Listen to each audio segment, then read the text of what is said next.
One of the important things to remember is that we are talking about some of the most vulnerable people in the world, including many of them are women and children.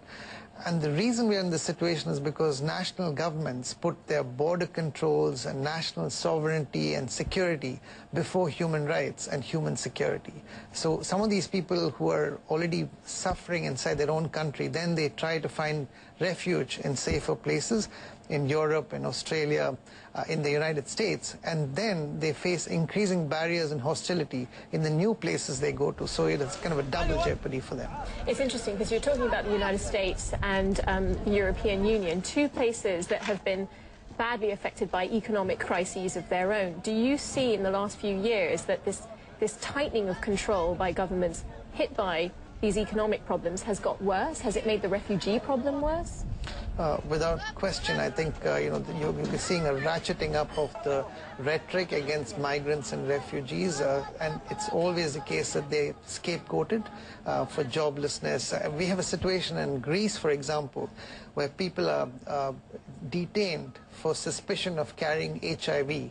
So, you have extreme forms of discrimination against very legitimate asylum seekers. Detention centers are being used very arbitrarily. People are locked up for long periods of time, including children.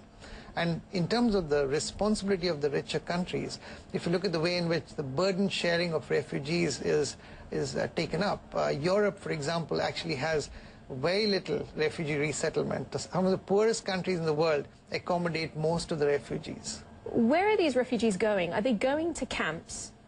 And the problem with camps is another one. There are camps which have been in existence on borders for years. Absolutely. I mean, Somalia, if you look at the Somalis in Kenya or Ethiopia, they've been there for decades. So I think, and camps in the first place have very squalid conditions, but the research that Amnesty International has done, refugee camps in places like, so many different parts of the world, including the Democratic Republic of Congo, where you have massive displacement.